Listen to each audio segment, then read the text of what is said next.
Hello friends, कैसे हैं आप सभी लोग। उम्मीद है सभी लोग बहुत अच्छे होंगे। जैसा कि आपको पता है कि हम अपनी इस क्लास में करते हैं ईवीएस की थ्योरी, जो कि आपकी एनसीईआरटी बुक के ऊपर आधारित है। जैसा कि आपको पता है कि हमारा चैप्टर नंबर 5 चल रहा है, हमारा भोजन, और इसका हम लोग एक पार्ट कर चुके हैं कल की क्लास में, जिसमें हम लोगों ने बहुत अच्छे तरीके से अपना पार्ट कंप्लीट किया था, यानी कि चैप्टर कंप्लीट किया था कि कहाँ पे हमारा जो भोजन से संबंधित क्वेश्चन बनते हैं, कैसे कैसे क्वेश्चन बनते हैं और कौन कौन से इंपॉर्टेंट क्वेश्चन बनते हैं। आज की जो हमारी क्लास है इसमें हम लोग करेंगे क्वेश्चन आंसर, और जो थोड़े बहुत टॉपिक बच गए थे 3 से 4, उनको पहले कंप्लीट करेंगे। उसके बाद में यहाँ से बनने वाले हर प्रकार के क्वेश्चन के बारे में बात करेंगे और आप लोग अपना स्कोर चेक करके बताएंगे कि आपके कितने क्वेश्चन सही निकल रहे हैं। तो जितने लोग क्लास में जुड़ चुके हैं सभी लोग क्लास में बने रहिएगा, क्योंकि यहाँ से इंपॉर्टेंट क्वेश्चन बनते हैं। और आप लोग ये चीज़ जानते भी, जो लोग सीटेट का एग्जाम दे चुके हैं उनको 2 से 3 क्वेश्चन हमारा भोजन से संबंधित देखने को जरूर मिलेंगे हर एक शिफ्ट में। तो चलिए शुरू करते हैं क्लास को शुरू करने से पहले सेशन को एक बार सभी लोग शेयर कर दीजिए अपने सभी ग्रुप्स के ऊपर, जितने भी हैं। व्हाट्सअप ग्रुप है, अगर आपका फेसबुक है या फिर इंस्टाग्राम पे या फिर टेलीग्राम पे है तो शेयर कर दीजिए जल्दी से इस क्लास को। उसके बाद में देखते हैं इसकी अपनी इंपॉर्टेंट क्लास, हमारा भोजन पार्ट 2। पहली वाली क्लास अगर आप लोगों ने नहीं देखी, इसके पहले वाली जो हमारी क्लास 1 थी कल की, तो उसको जरूर देखेगा, क्योंकि इन दोनों क्लासों को मिलाकर ही आपके जो हैं अच्छे नंबर आ सकते हैं। अगर आपने आज क्लास देख ली और क्वेश्चन कर लिए तो आपका टॉपिक क्लियर नहीं हो पाएगा और आप एग्जाम में जाकर के भूल भी सकते हैं। तो चलिए, सबसे पहले हम बात करेंगे आज केरल की। एक लड़का है जो कि बता रहा है कि मैं केरल में रहता हूँ, मुझे सबसे अच्छी 2 चीज़ें लगती हैं, वे चीज़ें मेरे घर के आंगन में ही उगती हैं, एक ऊपर ऊंचे पेड़ पर और दूसरी ज़मीन के नीचे। बस नारियल डली हुई किसी भी करी के साथ उबला हुआ टेपियोका मिल जाए तो क्या मज़ा आता है। क्वेश्चन आपके ऑनलाइन जो सीटेट का एग्ज़ाम हुआ था इसमें कम से कम 8 से 9 बार ये पूछा गया था कि नारियल डली हुई किसी भी करी के साथ उबला हुआ टेपियोका कहाँ पर खाया जाता है। तो बार बार ये क्वेश्चन बनना था, ये आ रहा था केरल से संबंधित, तो आप लोग इसको याद रखेंगे और अपने पास लिख कर रख लीजिए। नारियल डली हुई किसी भी करी के साथ उबला हुआ टेपियोका खाया जाता है कहाँ पर? केरल में। उम्मीद है सभी लोगों को इतनी बात समझ में आ गई होगी। अब चलते हैं आगे। आगे लिखा है, मैं हांगकांग में रहती हूँ, मुझे और मेरी माँ को सांप खाना बहुत पसंद है। ये लड़की एक जो कि अपने बारे में बता रही है, कह रही है कि मैं हांगकांग में रहती हूँ, मुझे और मेरी माँ को सांप खाना बहुत पसंद है। जब भी हमारी सांप खाने की इच्छा होती है तब हम पास के एक होटल में जाकर लिंगहुफेन खाते हैं। लिंगहुफेन किसको बोलते हैं? सांप के द्वारा बनाई गई डिश को बोलते हैं लिंगहुफेन। आप लोग इसको याद रखेंगे, कई बार क्वेश्चन आपका बन चुका है। कई बार क्वेश्चन ये भी बनता है कि हांगकांग में क्या खाया जाता है, तो आप लोग याद रखेंगे लिंगहुफेन खाया जाता है। इंपॉर्टेंट क्वेश्चन बनते हैं, यहाँ से 2 से 3 क्वेश्चन आपको देखने को मिल सकते हैं आपकी शिफ्ट में। आगे देखिए, आगे लिखा है, मैं कश्मीर में रहती हूँ। यहाँ से क्वेश्चन बहुत इंपॉर्टेंट बनता है, स्टेटमेंट वाले क्वेश्चन बनते हैं। कश्मीर में क्या होता है? सरसों के तेल में बनी मछली मुझे बहुत पसंद है। तो आप लोग इसको याद रखेंगे, सरसों के तेल में बनी मछलियाँ कहाँ पर खाई जाती हैं? कश्मीर में खाई जाती हैं। आगे लिखा है, एक बार हम गोवा गए, वहाँ हमने मछली खाई पर स्वाद बहुत ही अलग था। माँ ने कहा, अरे या तो नारियल के तेल में बनी समुद्र की मछली है, स्वाद तो अलग होगा ही। तो आप लोगों के दोनों पॉइंट क्लियर हुए या फिर नहीं हुए? कश्मीर में खाई जाती है सरसों के तेल में बनी हुई मछली, जबकि गोवा में खाई जाती है नारियल के तेल में बनी हुई मछली। तो आप लोग ये दोनों पॉइंट जरूर क्लियर कर लीजिए अपने। कश्मीर में क्या होता है? सरसों के तेल में बनी हुई मछली खाई जाती है, जबकि गोवा में नारियल के तेल में तली हुई मछली खाई जाती है। उम्मीद है ये तीनों के तीनों पॉइंट आपके क्लियर होंगे पिछले जो हमने स्लाइडें देखी थी। तो अब चलते हैं आगे। आगे देखिए, लिखा है, हमारे भोजन के मुख्य पोषक तत्वों के नाम कार्बोहाइड्रेट हैं, प्रोटीन, वसा, विटामिन तथा खनिज लवण हैं। इनके अतिरिक्त भोजन में आहारी रेशे तथा जल भी होता है। कहने का मतलब है कि यहाँ से भी क्वेश्चन आपके एग्जाम में बने थे। हमारे भोजन के जो मुख्य पोषक तत्व होते हैं उनके नाम क्या हैं? कार्बोहाइड्रेट होता है, प्रोटीन, वसा, विटामिन तथा खनिज लवण होते हैं।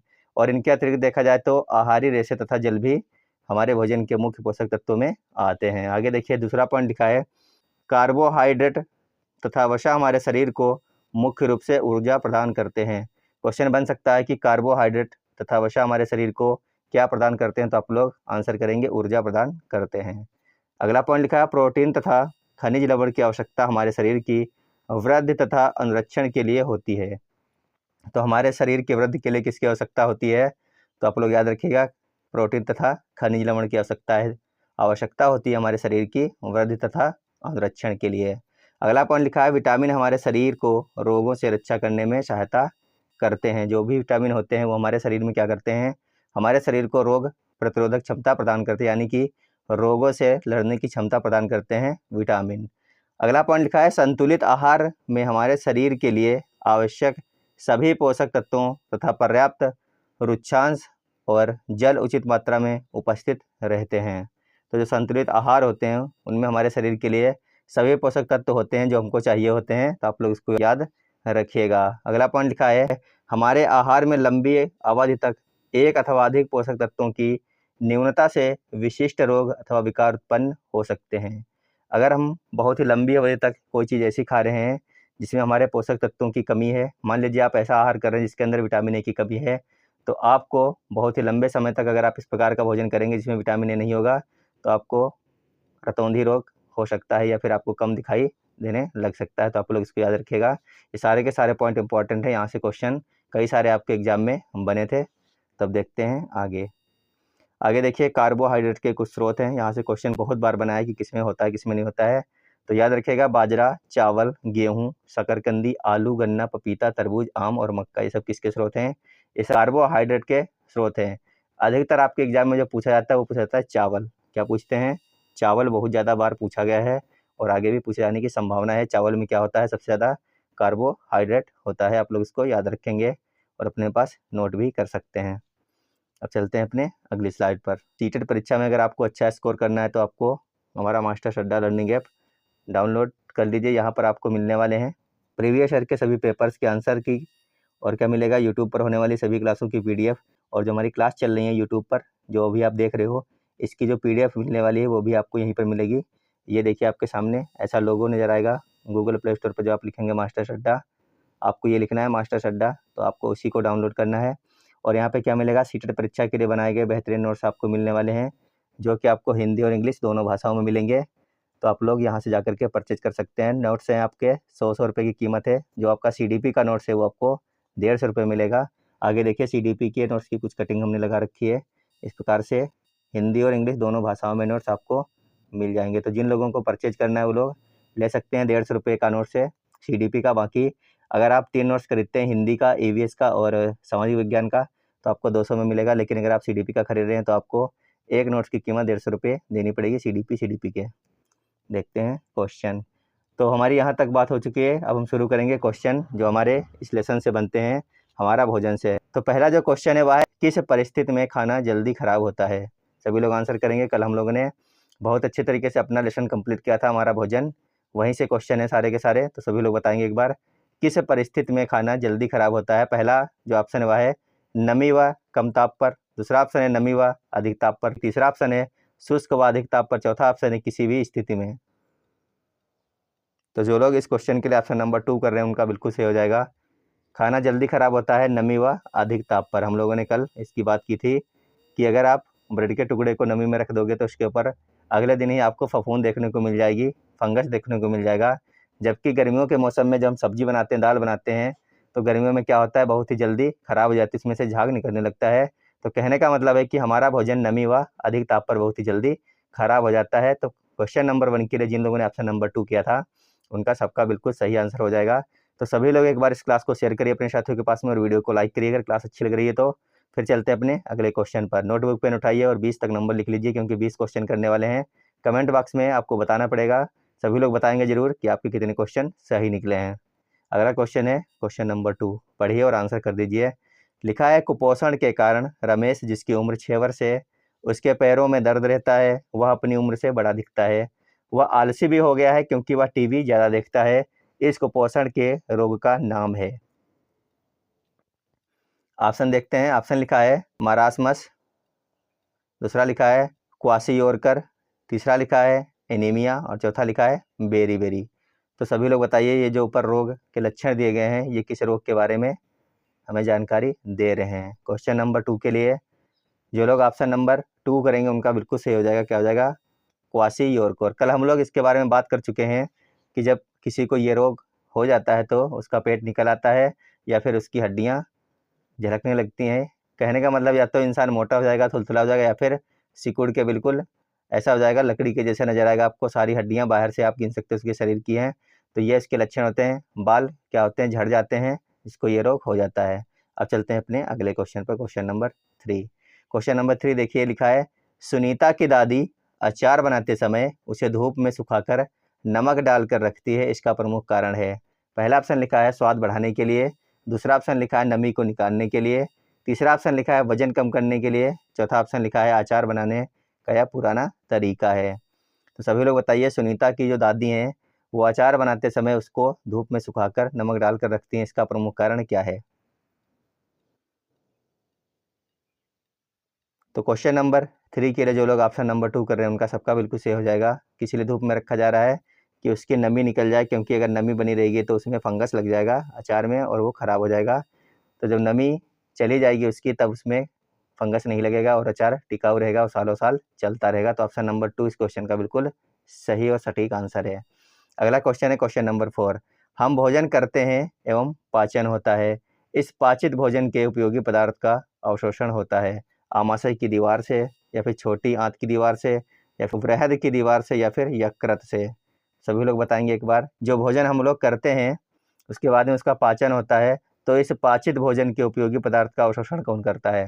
कहने का मतलब है कि जब हमारा भोजन पच जाता है उसके बाद में से जो उसमें से पदार्थ निकलता है उसका अवशोषण कौन करता है भोजन पचने के बाद में? क्वेश्चन नंबर 4 के लिए सभी लोग आंसर करेंगे एक बार। उम्मीद है आंसर कर लिया होगा। इसका ऑप्शन नंबर 2 जो लोग कर रहे हैं उनका सबका बिल्कुल सही होगा। क्या हो जाएगा? छोटी आंत की दीवार से। क्या होता है? छोटी आंत की दीवार से होता है इसका अवशोषण। ऑप्शन नंबर 2 क्वेश्चन नंबर 4 के लिए बिल्कुल सही आंसर हो जाएगा आप लोगों का। तो आप लोगों को पता होगा कि ये जो क्लास चल रही है हमारी, ये चल रही है आपकी एनसीईआरटी बेस्ट ईवीएस के लिए। हम लोग थ्योरी की क्लासें कर रहे हैं जहाँ से आपको 15 से 17 क्वेश्चन देखने को मिलेंगे आपके सीटेट के एग्जाम में। आज का जो टॉपिक है यह टॉपिक नंबर 5, और जो हमारी क्लास चल रही है हमारा भोजन से संबंधित दूसरी क्लास चल रही है। एक क्लास हम लोग कल अपनी कर चुके हैं, अगर आप लोगों ने नहीं देखी तो जरूर देखिएगा। अगला क्वेश्चन है, ऊर्जा संवहन के निम्नलिखित आरेख को ध्यानपूर्वक देखें। सभी लोग इसको देख लीजिए। लिखा है उपयुक्त रेखा के आधार पर कौन सा विकल्प सही होगा। उपयुक्त रेखा जो यहाँ पर बनी हुई है, ये क्वेश्चन आपके एग्जाम में बन चुका है, तो अधिकतर लोगों ने गलत कर दिया था इसका। ऊर्जा संवहन के निम्नलिखित आरेख को ध्यानपूर्वक देखना। सबसे पहले आपको बताना है नंबर 1 पे क्या आएगा। तो सबसे पहले क्या आता है, अगर आप घास के मैदान में खड़े हैं तो सबसे पहले आएगा सूर्य का प्रकाश। यहाँ पे नंबर 1 पे क्या हो जाएगा? यहाँ पे हो जाएगा सूर्य। क्या हो जाएगा? सूर्य हो जाएगा। सेकेंड नंबर पे क्या हो जाएगी? घास हो जाएगी। क्या हो जाएगी? घास हो जाएगी। थर्ड नंबर पे हो जाएंगे शाकाहारी जानवर। कौन से हो जाएंगे? यहाँ पे हो जाएंगे शाकाहारी जानवर। उसके बाद में आएगा आपका मांसाहारी यानी कि शेर आएगा। उसके बाद में 5वें नंबर पर आएंगे मनुष्य, जो कि दोनों प्रकार के हैं, घास भी खा सकते हैं और सर्वाहारी भी और मांसाहारी भी हैं। कहने का मतलब है कि सबसे पहले आपको लगाना है सूर्य, फिर लगाना है पेड़ पौधे, फिर लगाना है शाकाहारी जानवरों को, उसके बाद में लगाना है शेर को, उसके बाद में लगाना है मनुष्य को। इस प्रकार से आपको एडजस्ट करना था। तो सभी लोग ऑप्शन देखिए और बताइए यहाँ पे कौन सा ऑप्शन फिट बैठ रहा है। देखिए पहला ऑप्शन देखते हैं, लिखा है बकरी, मनुष्य और शेर। क्या दूसरे नंबर पे बकरी आ जाएगी? नहीं आएगी, क्योंकि दूसरे नंबर पे क्या आएगा? दूसरे पे आएगा घास। इसको आप लोग काट सकते हैं ऑप्शन नंबर 2 को। दूसरा ऑप्शन लिखा है सूरज। सूरज दूसरे नंबर पे आएगा, तो पहले पे क्या आएगा? हमने बताया कि पहले नंबर पर क्या आएगा? सूरज ही आएगा, यानी ऑप्शन नंबर 2 भी आपका गलत हो गया, इसको भी आप काट दीजिए। ऑप्शन नंबर 3 और 4 में पहले नंबर पर सूरज आया है, तो दोनों में से कोई भी हो सकता है। तो चलिए देखते हैं। सबसे पहले थर्ड वाला देखते हैं, लिखा है सूरज। उसके बाद में तीसरे नंबर पर आएगा बकरी, बिल्कुल सही बात है, यहाँ पे शाकाहारी जानवर हो गया बकरी। और 5वें नंबर पे आएगा मनुष्य, ये भी हो गया सही, यानी ऑप्शन नंबर 3 आपका सही हो सकता है। लेकिन 4 देखते हैं, लिखा है पहले पर सूरज, दूसरे पर पौधा, बिल्कुल सही। तीसरे पर शेर, तीसरे पर शेर नहीं आएगा, शेर आएगा चौथे नंबर पर। तीसरे नंबर पर आएगा बकरी, हमने कहा था यहाँ पे आएंगे शाकाहारी जानवर जो घास फूस खाते हैं वो आएंगे तीसरे नंबर पर। चौथे नंबर पर आएगा शेर और 5वें पे आएगा मनुष्य। तो आपका ऑप्शन नंबर 3 इस क्वेश्चन के लिए बिल्कुल सही हो गया, बाकी तीनों थे गलत। तो जिन लोगों ने ऑप्शन नंबर 3 कर लिया था उनका सबका बिल्कुल सही हो जाएगा। कमेंट बॉक्स में आप लोग बताइएगा कि आप लोग क्वेश्चन नंबर 5 को कर पाए थे या फिर नहीं कर पाए थे। एक बार फिर से समझ लीजिए, पहले नंबर पे हमें लगाना था सूर्य को, क्योंकि घास के मैदान में जब खड़े हो गए सबसे पहले सूर्य की रोशनी पड़ेगी, उसके बाद में घास हो जाएगी, उसके बाद में ऐसे जानवर हो जाएंगे जो घास को खाते हैं, फिर उसके बाद में ऐसा जानवर आएगा जो उसको खाएगा जो घास को खाता है। उसके बाद में हमें लगाना था मनुष्य को। मनुष्य दोनों ही चीज़ें खाता है, मांस भी खाता है और घास फूस भी खाता है, यानी कि सर्वाहारी होता है। इसीलिए इसका जो है ऑप्शन नंबर 3 बिल्कुल सही है। पहले पे सूर्य है, तीसरे पे बकरी आएगी और 5वें पे मनुष्य है। जिन लोगों ने ऑप्शन नंबर 3 किया था उनका सबका हो गया बिल्कुल सही। उम्मीद है सभी के समझ में आ ही गया होगा। अगर आ गया है तो वीडियो को लाइक कर लीजिए। अगला क्वेश्चन है क्वेश्चन नंबर 6। सभी लोग बताइए इसका सही आंसर क्या हो जाएगा। चलिए पढ़ते हैं। क्वेश्चन लिखा है, पाचन क्रिया बाहर की अपेक्षा आमाशय के अंदर अधिक तेजी से होता है क्योंकि। सभी लोग बताइए एक बार, ऐसा क्यों होता है? पाचन क्रिया बाहर की अपेक्षा आमाशय के अंदर अधिक तेज होता है, ऐसा क्यों होता है आपको ये बताना है। पहला ऑप्शन लिखा है, पाचन रस आमाशय के अंदर अम्लीय हो जाता है जबकि बाहर यह क्षारीय होता है। दूसरा ऑप्शन देखिए क्या लिखा है, आमाशय के अंदर भोजन की उपस्थिति में पाचन रस का उत्पादन बहुत ज़्यादा होता है। जबकि तीसरा ऑप्शन लिखा है, पाचन रस जब आमाशय के बाहर रखते हैं तो वह निष्क्रिय हो जाता है। चौथा ऑप्शन देखिए क्या लिखा है, चौथा ऑप्शन लिखा है, आमाशय के अंदर भोजन का मंथन होता रहता है जिससे उसकी सतह का क्षेत्रफल बढ़ जाता है और इनकी क्रिया तेज हो जाती है। तो ऑप्शन नंबर 4 इस क्वेश्चन के लिए बिल्कुल सही हो जाएगा। क्या हो जाएगा? आमाशय के अंदर भोजन का मंथन होता रहता है, बिल्कुल सही बात है। उसके बाद लिखा है जिससे उसकी सतह का क्षेत्रफल बढ़ जाता है। जब किसी चीज़ को आप पीस दोगे तो क्या होगा, ज़्यादा मात्रा में हो जाएगी, वो फैल जाएगी और इनकी जो क्रिया होती है वो तेज हो जाती है। इसीलिए क्या होता है, पाचन क्रिया बाहर की अपेक्षा आमाशय के अंदर जो होती है बहुत ही तेज़ी के साथ में होती है। तो ऑप्शन नंबर 4 बिल्कुल सही है। जिनके समझ में आ गया है वो लोग एक बार अपना आंसर जो है अपनी नोटबुक पे लिख लीजिए, ऑप्शन नंबर 4 क्वेश्चन नंबर 2 के लिए।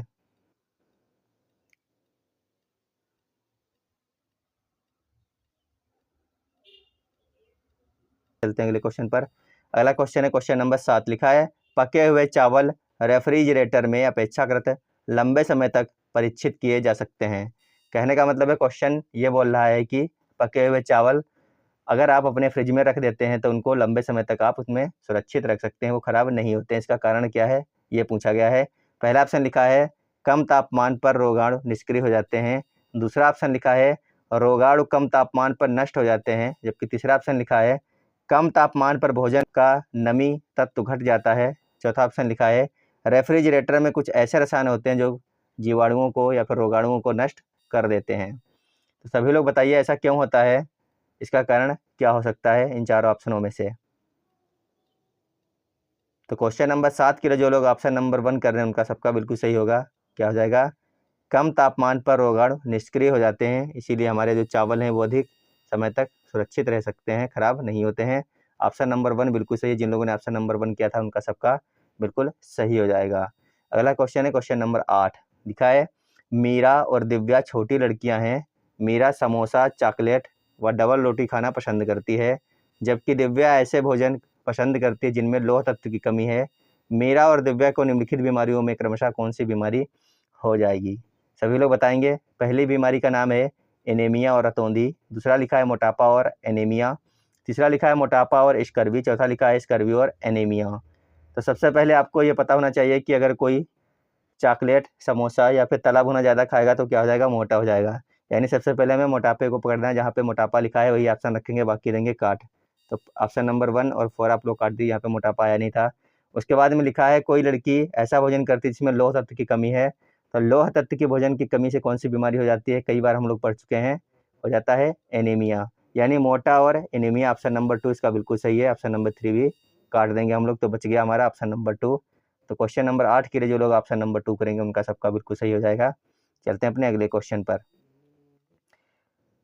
अगला क्वेश्चन क्वेश्चन नंबर 9 है, विटामिन ऐसे पदार्थ हैं जो, सभी लोग बताएंगे विटामिन कैसे पदार्थ होते हैं। पहला ऑप्शन लिखा है, स्वस्थ रहने के लिए दवाई के रूप में लिए जाते हैं। दूसरा ऑप्शन लिखा है, पेशियों का विकास करने और हमें ताकतवर बनाते हैं। तीसरा ऑप्शन है, हीनता जन्य रोग से बचाव के थोड़ी मात्रा में आवश्यक हैं। चौथा ऑप्शन लिखा है, हमारी उपाचे बढ़ाकर भार में कमी लाते हैं। सभी लोग बताएंगे इनमें कौन सा ऑप्शन सही है। विटामिन ऐसे पदार्थ हैं जो क्या करते हैं, सभी लोग बता दीजिए। क्वेश्चन नंबर 9 का सही आंसर हो जाएगा ऑप्शन नंबर 3। क्या हो जाएगा, ऑप्शन नंबर 3 इसका बिल्कुल सही हो जाएगा। हीनता जन्य रोग से बचाव के थोड़ी मात्रा में आवश्यक होते हैं विटामिन। क्वेश्चन नंबर 9 के लिए ऑप्शन नंबर 3 आपका बिल्कुल सही हो जाएगा। चलते हैं अपने क्वेश्चन नंबर नेक्स्ट पर। अगला क्वेश्चन है क्वेश्चन नंबर 10। लिखा है, भैंस की पीठ पर अक्सर बगुला पक्षी बैठा दिखाई देता है, ऐसा इसलिए होता है क्योंकि। सभी को पता होगा, बहुत बार क्वेश्चन कर चुके हम लोग हैं, तो सभी लोग आंसर कर दीजिए। ऐसा क्यों होता है, भैंस की पीठ पर बैठकर गाना पसंद करता है। क्या बगुला भैंस की पीठ के ऊपर जब बैठता है तो गाना पसंद करता है, ऐसा हो सकता है, नहीं हो सकता। ऑप्शन नंबर 1 दीजिए काट। दूसरा लिखा है, उड़ने के बाद थोड़ा आराम करना पसंद करता है। तो वो भैंस की पीठ पर ही क्यों बैठेगा, किसी पेड़ के ऊपर बैठेगा, आराम करना होगा, तो ये गलत हो गया। उसके बाद है भैंस की पीठ पर परजीवी कीट खाता है, ये बिल्कुल सही है। बगुला जब वहाँ पर बैठता है भैंस की पीठ के ऊपर तो उसके जो कीट होते हैं भैंस के बालों में उनको क्या करता है, खाने के लिए बैठता है। तो ऑप्शन नंबर 3 बिल्कुल सही है। चौथा ऑप्शन है घास में पाए जाने वाले कीट खाता है, तो घास में बैठेगा ना कि भैंस की पीठ पर बैठेगा, अगर उसको घास के कीट खाने हैं तो। ऑप्शन नंबर 3 आपका बिल्कुल सही है इस क्वेश्चन के लिए। जिन लोगों ने ऑप्शन नंबर 3 किया है उनका सबका बिल्कुल सही हो जाएगा। अगला क्वेश्चन है आपका, भारोत्तोलक का प्रयोग ज़्यादा मांसपेशियां और बॉडी मांस बनाने की आवश्यकता होती है। इसी उद्देश्य के लिए उन्हें ऐसे आहार लेने की आवश्यकता है जो डॉट डॉट से भरपूर हों। आपको यह बताना है कि जो लोग भारोत्तोलक लोग होते हैं यानी जो लोग वजन उठाते हैं उनको ज़्यादा मांसपेशियां और बड़ी मांसपेशियां बनाने की आवश्यकता होती है। तो इसी उद्देश्य के लिए उन्हें ऐसे आहार लेने की आवश्यकता है जो किससे भरपूर हों, कार्बोहाइड्रेट से, वसा से, विटामिन से या फिर प्रोटीन से। सभी लोग बताइए, जो भारोत्तोलक होते हैं यानी जो भार उठाने वाले लोग होते हैं उनको अपनी मांसपेशियां बड़ी और मजबूत बनाने की आवश्यकता होती है, तो उन लोगों को ऐसा आहार लेना चाहिए। तो सभी लोग बताइए कैसा आहार लेना चाहिए, ये पूछा है। तो उनको लेना चाहिए, क्या लेना चाहिए, प्रोटीन से भरपूर। ऑप्शन नंबर 4 बिल्कुल सही है। कैसा होना चाहिए, प्रोटीन से भरपूर आहार लेने की आवश्यकता है। ऑप्शन नंबर 4 बिल्कुल सही है क्वेश्चन नंबर 11 के लिए। अगला क्वेश्चन है आपका, निम्न में से भोजन बनाने का कौन सा तरीका अच्छा है। भोजन बनाने का अच्छा तरीका आपको बताना है। कल हम लोगों ने अच्छी तरीके से बात भी की थी इसके ऊपर। लिखा है, पहला सब्जियों को काटना और तब उन्हें चलते पानी में धोना। सबसे पहले सब्जी को आपने काट लिया, फिर आपने अपनी घर की टोटी खोल ली, इसके बाद में उनसे उसको आप धो रहे हो, ये अच्छा तरीका है क्या, ये अच्छा तरीका नहीं है। ऑप्शन नंबर 1 आपका कट गया। दूसरा ऑप्शन लिखा था, सब्जियों को काटना और पकने से पहले उन्हें कुछ समय के लिए धूप में रखना, ये भी नहीं हमें करना था। तीसरा ऑप्शन लिखा है, बैक्टीरिया को नष्ट करने के लिए सब्जी को गहरे गहरे चलते हुए पकाना, गहरे चलते हुए पकाना, ये भी नहीं है। चौथा ऑप्शन लिखा है, सब्जियों को अच्छी तरह धोना और फिर काटना, बिल्कुल सही बात है। सबसे पहले हम सब्जी को साबुत यानी कि बिना काटे हुए धुलेंगे, उसके बाद में फिर उसको काटेंगे और उसको फिर हम पकाएंगे। तो ऑप्शन नंबर 4 जिन लोगों ने किया था इसके लिए उनका बिल्कुल सही हो जाएगा। निम्न में से भोजन बनाने का सबसे अच्छा तरीका है, सबसे पहले सब्जियों को अच्छी तरीके से धुल लेंगे, उसके बाद में उनको काट के बनाएंगे। अगला क्वेश्चन है क्वेश्चन नंबर 13, यदि एक अध्यापक आलू, चावल, ब्रेड व शक्कर के उदाहरण का सहारा लेता है तो वो क्या पढ़ाना चाहता है। आलू, चावल, हमने कहा था कि ऑप्शन में आपको चावल दिख जाए तो क्या हो जाएगा, वहाँ पे हो जाएगा कार्बोहाइड्रेट। देखिए अभी हम लोग पढ़ चुके हैं और क्वेश्चन भी आ गया, आलू और चावल आ गया तो क्या हो जाएगा, वह क्या पढ़ाना चाहता है, तो वह पढ़ाना चाहता है कार्बोहाइड्रेट के बारे में, कि कार्बोहाइड्रेट किन किन चीज़ों में पाया जाता है। आलू, चावल, ब्रेड व शक्कर के अंदर पाया जाता है कार्बोहाइड्रेट।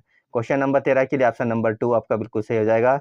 जिन लोगों ने ऑप्शन नंबर 2 कर लिया था या फिर उनको पता था तो वो लोग अपना 1 नंबर बढ़ा सकते हैं। आगे देखते हैं। अगला क्वेश्चन है, निम्नलिखित समूह में से उस समूह को चुनिए जिसमें खाना पकाने के तरीके या फिर ढंग दिए गए हैं। सभी को पता होना चाहिए कि खाना किस प्रकार से पकाए जाते हैं, उनके तरीके कौन कौन से होते हैं। कल हम लोग बहुत ही डिटेल में इसके ऊपर बात किए थे। पहला लिखा है तलकर, भिगोकर और भूलकर। दूसरा ऑप्शन लिखा है सेंक कर, भून कर और उबाल कर। तीसरा ऑप्शन लिखा है उबाल कर, भून कर और गूंद कर। चौथा ऑप्शन लिखा है भून कर, उबाल कर और बेल कर। सभी लोग बताइए, निम्नलिखित समूह में से उस समूह को चुनिए जिसमें खाना पकाने के तरीके दिए गए हैं। कौन कौन से तरीके से खाना बनाए जाते हैं कल हम लोग अच्छी तरीके से बात किए हैं, सभी को पता होगा, सभी लोग आंसर भी कर चुके होंगे। ऑप्शन नंबर 2 बिल्कुल सही है, सेंक कर, भून कर और उबाल कर। भूनने वाली चीज़ों के बारे में बात करें तो हमने बात की थी जैसे कि आलू, शकरकंद, ये सब भून कर हम लोग खा सकते हैं। सेकने की बात की थी तो रोटी कैसे की जाती है, सेंकी जाती है। और उबालने की अगर हम लोगों ने बात की थी तो दाल, चावल हो गया, इडली हो गया, ये सब कैसे हैं, उबाले जाते हैं। उबाली जाती है क्या, चावल जैसे उबाल लिया आपने, या फिर आलू भी उबाल के खाए जाते हैं, आप लोगों ने खाए भी होंगे। कई सारी चीज़ें हैं जो कि उबाल के खाई जाती हैं। तो या तो किसी चीज़ को सेंक कर खाते हैं, भूनकर, या फिर उबाल करके खाते हैं। तो खाना पकाने के तरीके ढंग में आएगा ऑप्शन नंबर 2 बिल्कुल सही हो जाएगा इसका ऑप्शन। चलते हैं अगले क्वेश्चन पर। अगला क्वेश्चन है, पसंद नापसंद के बारे में चर्चा करते समय किसी छात्र ने कहा, मुझे और मेरी माँ दोनों को सांप खाना बहुत पसंद है। सांप खाना बहुत पसंद है। जब भी हमारा सांप खाने की इच्छा होती है हम पास के किसी होटल में जाकर लुंग-फैन खाते हैं। यह छात्र कहाँ का हो सकता है, इंपॉर्टेंट क्वेश्चन बनते हैं, सेम टू सेम क्वेश्चन आपको एग्जाम में देखने को मिलेगा।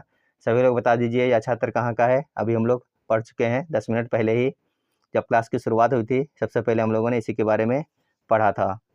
तो इसका जो लोग ऑप्शन नंबर 4 करेंगे, हांगकांग, बिल्कुल सही हो जाएगा। लुंग हू फैन खाया जाता है हांगकांग में। कहाँ पे?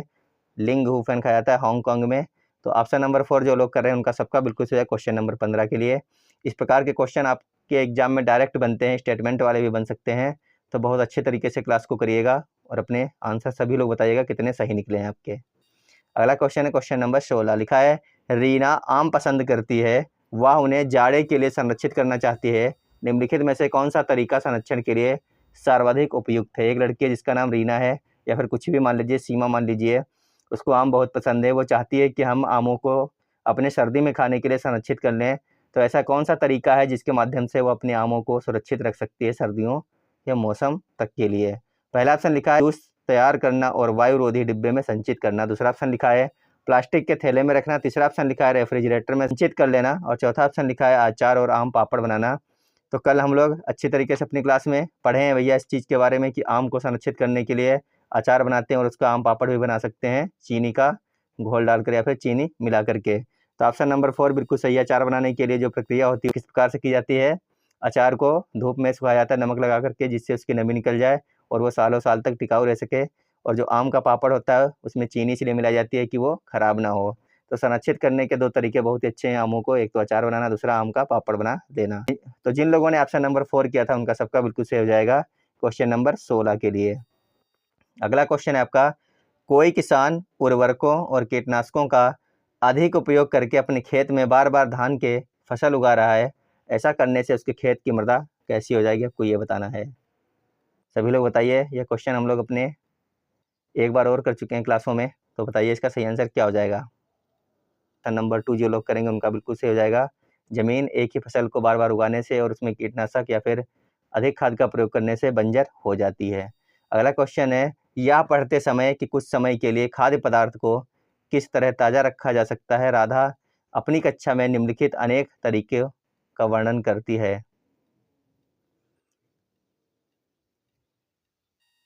ये क्वेश्चन पूरा नहीं है, छूट गया है, इसको आप लोग छोड़ दीजिए। अगला क्वेश्चन देखते हैं। क्वेश्चन नंबर 19 लिखा है, दुर्गा एक गांव में रहती है और लकड़ी या गोबर के उपले का ईंधन इस्तेमाल करते हुए चूल्हे पर खाना पकाती है। पिछले 3 महीने से उसे तेज खांसी आ रही है, इसका कारण हो सकता है? क्वेश्चन 2022 के एग्जाम में आपका पूछा गया था। इसी कंप्यूटर बेस्ड जो आपका एग्जाम हुआ उसी में क्वेश्चन पूछा गया था। तो सभी लोग बताइए इसका क्या सही आंसर हो जाएगा? दुर्गा एक गाँव में रहती है और लकड़ी या गोबर के उपले का ईंधन इस्तेमाल करते हुए चूल्हे पर खाना पकाती है। पिछले 3 महीने से उसे तेज खांसी आ रही है, इसका कारण क्या हो सकता है? पहला ऑप्शन सभी लोग देखिए, लिखा ईंधन से जलने या फिर उत्पादित कार्बन मोनोऑक्साइड जो उसके श्वसन नली में जमा हो गई है। ईंधन के जलने से उत्पादित कार्बन मोनोऑक्साइड जो उसके श्वसन नली में जमा हो गई है। दूसरा ऑप्शन लिखा है जलते हुए ईंधन द्वारा उत्पादित काला धुआं जो उसकी श्वसन नली में जमा हो गया है। तीसरा ऑप्शन लिखा है जलते हुए ईंधन के धुएं से उसे एलर्जी हो गई है। चौथा ऑप्शन लिखा है उसकी झोपड़ी के अंदर और बाहर प्रदूषण तथा वृद्धावस्था उसकी। तो बताइए ऐसा क्या है इसमें से? ऐसा कौन सा ऑप्शन है जो इस क्वेश्चन के लिए बिल्कुल सही हो जाएगा? सभी लोग आंसर कर दीजिए। क्वेश्चन आपके एग्जाम में आ चुका है अभी 2022 और 21 में जो आपका एग्जाम हुआ था उसी में क्वेश्चन पूछा गया है। इस क्वेश्चन के लिए ऑप्शन नंबर 1 बिल्कुल सही हो जाएगा। ईंधन के जलने से उत्पादित कार्बन मोनोऑक्साइड जो उसके श्वसन नली में जमा हो गई है, इसीलिए उसको क्या हो रही है? खांसी की बीमारी हो गई है पिछले 3 माह से। तो ऑप्शन नंबर 1 इसका बिल्कुल सही है। अगर यहाँ पे ऑप्शन नंबर 1 नहीं होता तो ऑप्शन नंबर 2 भी आपका सही हो जाता, लेकिन हमको सबसे सही आंसर और सबसे परफेक्ट आंसर देना होता है, इसीलिए इस क्वेश्चन का ऑप्शन नंबर 1 सही है। जबकि ऑप्शन नंबर 2 लिखा जलते हुए ईंधन से उत्पादित काला धुआं जो उसकी श्वसन नली में जमा हो गया है, यह भी सही हो सकता था, लेकिन कब? जब ऑप्शन नंबर 1 नहीं होता। ऑप्शन नंबर 1 में लिखा है कि जलने से उत्पादित कार्बन मोनोऑक्साइड जो उसके श्वसन नली में जमा हो गई है, तो कार्बन मोनोऑक्साइड वाला ऑप्शन जो है बिल्कुल सही है। क्वेश्चन नंबर 19 का हो जाएगा ऑप्शन नंबर 1। चलते हैं अगले क्वेश्चन पर। क्वेश्चन नंबर 20 है आपका, हमारे देश के नीचे दिए गए किस भाग में खाने की चीज़ जैसे टेपियोका और नारियल को लोग अपने घर के आंगन में उगाते हैं और इन्हें इनसे बने खाने का स्वाद बहुत अच्छा लगता है? तो सभी लोग आंसर कर दीजिए। इसके बारे में भी हम लोग अपनी क्लास को शुरू की थी, तभी हम लोगों ने बात की थी नारियल के बारे में और टेपियोका के बारे में। हमने ये भी बताया था कि क्वेश्चन बार बार आपके एग्जाम में रिपीट होता है। तो क्वेश्चन नंबर 20 का जो बिल्कुल सही आंसर हो जाएगा केरल। क्या हो जाएगा? केरल के लोगों को टेपियोका और नारियल ये सब चीज़ें खाना बहुत पसंद होता है और ये उनके घर के आंगन में भी आपको देखने को मिल जाएंगी। तो ये थी आज की हमारी क्लास। अगर क्लास आपको अच्छी लगी है तो शेयर जरूर करिएगा और वीडियो को लाइक करिएगा। और अगर आपको हमारी इस क्लास की PDF चाहिए तो आपको पता है मास्टर्स अड्डा लर्निंग ऐप जो हमारा है, मास्टर्स अड्डा लर्निंग ऐप आपको डाउनलोड करना है। वहाँ पर जाने के बाद में आपको हमारी क्लासें, जितनी भी क्लासें होती हैं, सबकी PDF मिलने वाली है। और आपको वहाँ पर मिलने वाले हैं बेहतरीन नोट्स, जो कि आपको 4 सब्जेक्ट के नोट्स अब तक बन चुके हैं। हिंदी का अगर आपको खरीदना है, EVS का खरीदना है, सामाजिक विज्ञान का लेना है और CDP का लेना है दोनों पेपर के लिए, तो आप जाकर के बाय कर सकते हो, जिसकी न्यूनतम कीमत रखी गई है। आप एक बार जाइए ऐप के ऊपर और आप नोट्स खरीद के पढ़ सकते हैं, अपनी तैयारी को एक अच्छा मोमेंटम दे सकते हैं। तो चलिए मिलते हैं अगली क्लास में। जब तक आप लोग स्वस्थ रहिए, मस्त रहिए और कमेंट करके जरूर बताइए एक बार कितने क्वेश्चन आपके 20 में से सही निकले और क्लास कैसी लगी ये भी बताइएगा सभी लोग। धन्यवाद, बाय बाय।